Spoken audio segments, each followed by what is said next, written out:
So you just watch. Okay, 1, 2, 3, 4, 5, 6, 7, 8, 9, 10. Ha ha ha.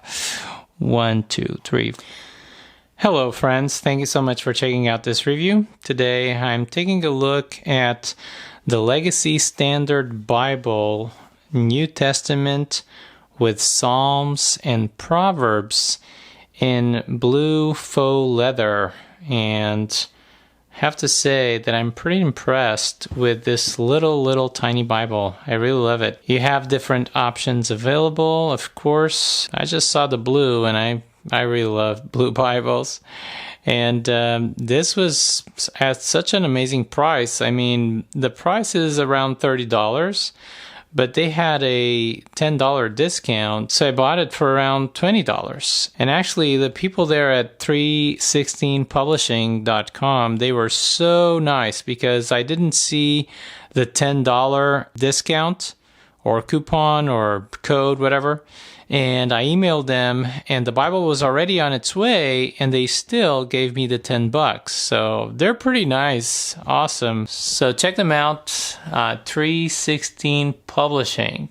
Really nice people. So you have the faux blue leather, the burgundy and black faux leathers, and you also have something really interesting, which is you have patina black cowhide. You can probably find reviews of this one online, or of the patina brown cowhide. I've seen some reviews of this one, or at least one, and I'll leave a link down below, or a few links, so you can check out the other reviews if you're interested in these Bibles. You have the black goatskin, really nice. And of course, the prices are different. And the deep brown goatskin is actually sold out. Okay. Now, if you come to the website, they have here the description, and it's pretty impressive. I'll talk about that in a minute. But the faux leather editions are a paste down. The Italian cowhide leather editions are also a paste down. And the Shamar goatskin leather editions, so Shamar, I don't know what Shamar is, but it's probably very fancy. Okay, Shamar goat leather editions are edge lined, and of course the prices vary, and you can check this on your own, but basically the goatskin is the most expensive, $80, but you probably can still have those $10 off, so that's good. The patina brown, you can get it for $44.99. Initially was $54, so $44.99, and I can tell you, it's worth it. For what I see with the faux leather, really, I think these are awesome. I'm not planning on using the Legacy Standard Bible as my main Bible, but if I was, I would probably invest in, when they come out with a full Bible, I would probably invest in the best option available. And for what I've seen with this copy of the Legacy Standard Bible by Steadfast Bibles, right here, I can tell you that this gives me even more desire to have one of those preacher's Bibles they have, because I can tell you this paper is off the charts. I really love it. So the faux leather comes this little piece of thick paper. I can't call this a box, it's just wrapped in this paper. And it has here Legacy Standard Bible, LSB, New Testament with Psalms and Proverbs, and the logo for Steadfast Bibles. Pretty neat, blue faux leather. And on the back, you can have the information. It's basically a 2-column format, 8.5 font with black text, line matched scripture text, 32 GSM French milled paper. Haha, this is my favorite part. Soon binding, double-sided satin ribbon, faux leather with perimeter stitching, footnotes for currency, weights and measures. Ta-da! Okay, so faux leather, thick and not super supple. No, this is really very tiny. Okay, look at my hand. I don't have big hands. Look at my hand. Like, this is a tiny thing, and very thin. Okay, so maybe that's why I like it. I'm a very thin person myself. You have gold gilding And it's pretty nice, as you can see. It's awesome. You have the perimeter stitching, perfectly done. The color, I think you can get a pretty good idea with my camera here of this blue, okay? For the spine, you have the LSB logo. Then you have Legacy Standard Bible, New Testament, Psalms and Proverbs, and Steadfast Bibles. And you have these gold fake hubs. Okay, they're not hubs, it's just this gold stamped here in the spine, and they're really nice. Okay, so you open it up, and as I read to you from the website of treepublishing.com, it's a paste down liner, but it is very well done. It's black, have this kind of vinyl paper, but doesn't feel cheap, feels really nice. And you have this thick paper adding stability at the beginning. You have here the overcast stitching, and then boom, you get this wonderful 32 GSM paper. This Bible is printed in the Netherlands by Youngblood, and this is awesome. I love the color. I love this color. It's beautiful. And as you can see here, you have a tile page again, LSB, Legacy Standard Bible, LSB, New Testament with Psalms and Proverbs, and Steadfast Bibles. I love their logo. Really nice. Here you have the information page. This is by the Lockman Foundation. They produced the NASB, and this is basically another translation coming in the tradition of the New American Standard Bible. I'm not reviewing the translation. I'm just looking at the binding here, okay? Published by Steadfast Bibles, Division of 316 Publishing, Irvine, California. The ISBN, and printed in the Netherlands by Royal Youngblood. This is a royal beauty. First edition, January 2021, all rights reserved. You have here the content, New Testament, Psalms and Proverbs. You have a foreword, the fourfold aim of the Lockman Foundation. Then you have the preface to the Legacy Standard Bible. They explain to you why they needed another version, translation of the Bible that is in the same line as the NASB, but they just needed another one, so that's good. And nice. Now this is interesting for me in terms of layout, and for this review it says the explanation of general format. Superior numbers and letters denote notes and cross-references, respectively. Notes can refer to literal renderings, alternate translations or explanations. Cross-references in italics are parallel passages. Paragraphs are designed by bold-faced verse numbers or letters. I love this. You know, you come here and you have the regular verse numbers, but when a paragraph starts, you have a bold verse number. Really nice and helpful because this is a verse-by-verse layout. So really nice. Quotation marks are used in the text in accordance with modern English usage. Personal pronouns are capitalized when pertaining to deity. I love that.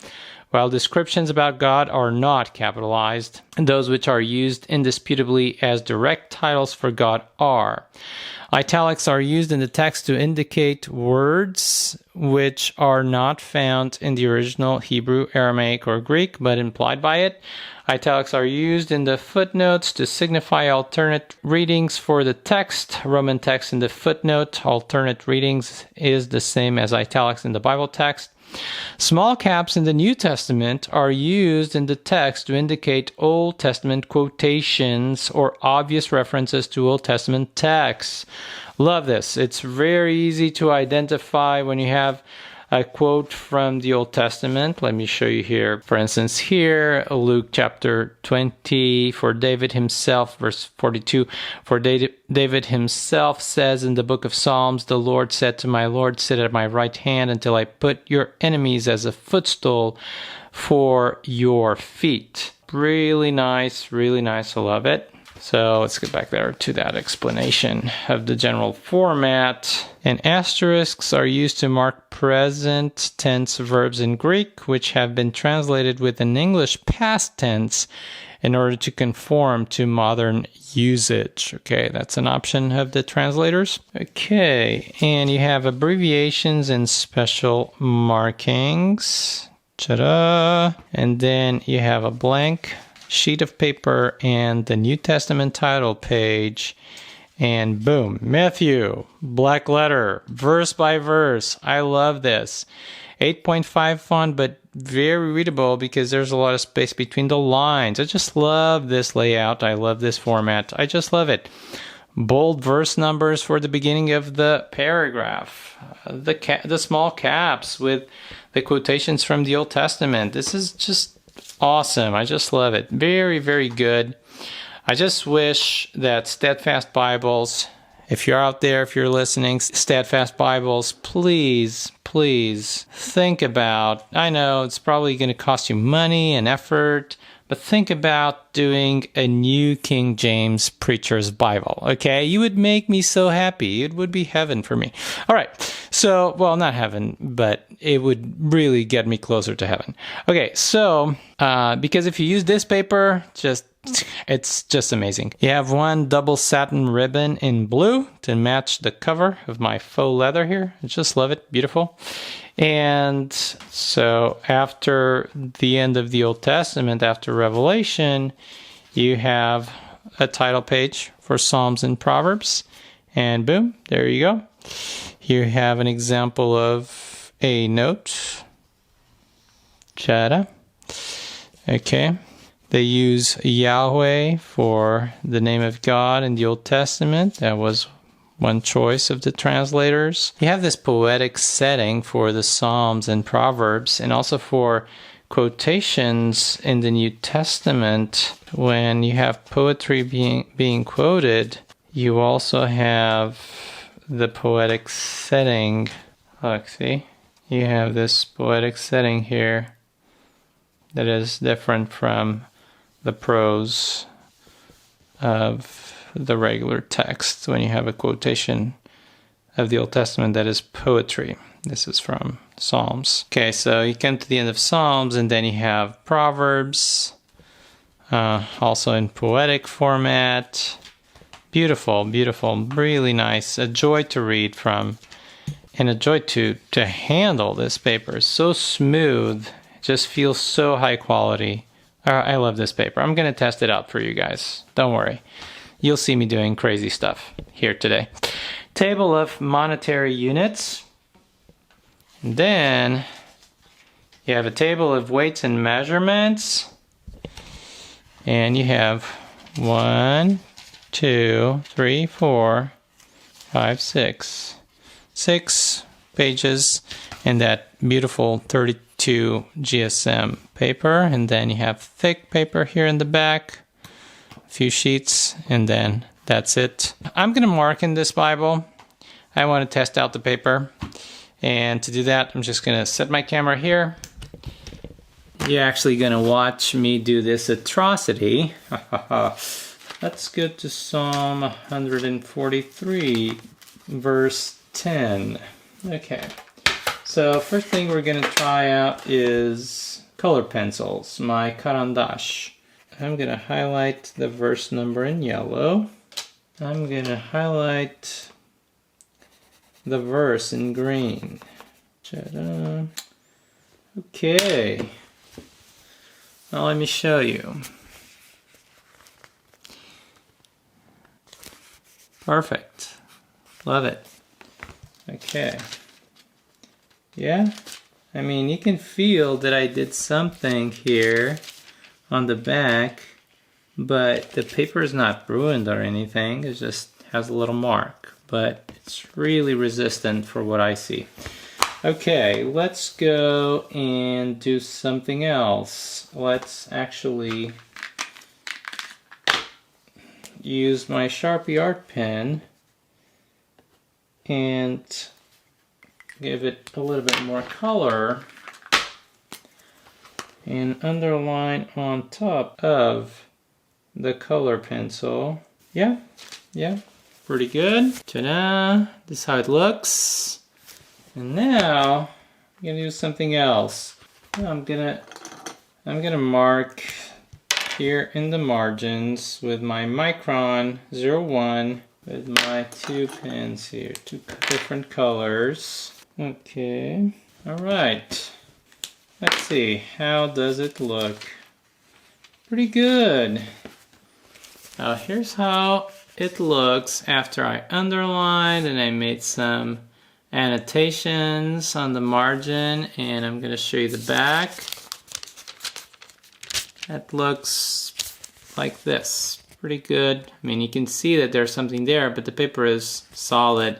And I'm going to do something else. Now this is even more crazy, okay? You're gonna hate me for this, but I'm gonna do it. We're gonna go and do something absolutely crazy, which is test this paper to see if it has a breaking point, okay? This is my Micron 01, and I'll try it with my Sharpie art pen as well. Let's do a cross here. 1, 2, 3, 4, 5, 6, 7, 8, 9, 10. That's 1, and let's go with the Sharpie now. Okay. 1, 2, 3, 4, 5, 6, 7, 8, 9, 10. 10 times passed in the middle, and 5 times for the rest. And you have no bleed through whatsoever. I mean, the paper is thin. Of course, you can see that there's a cross on the other side, but there's no bleed through. Okay, and I'm gonna do something even worse. Okay, so you just watch. Okay, 1, 2, 3, 4, 5, 6, 7, 8, 9, 10. Ha ha ha. 1, 2, 3, 4, 5, 6, 7, 8, 9, 10. Okay. Did I ruin the paper? Was there any bleed through? Huh? Oh, a little tiny bit here with the Sharpie art pen, but dude, this paper rocks, okay? So, yeah, highly recommend it. If you want to buy one of these, you know you have high quality paper, and if you go with the patina cowhide or with the goat skin, I'm guessing it's going to be something really, really good, okay? But yeah, I just hope that Steadfast Bibles can, branch out to other translations, because if they do a New King James, I'm going to be in love, okay? All right, so that was it for today. Thank you so much for checking out this crazy video, and if you haven't subscribed to my YouTube channel, I appreciate if you do, and if you don't, that's okay. God bless you, and I'll see you on my next video. Bye!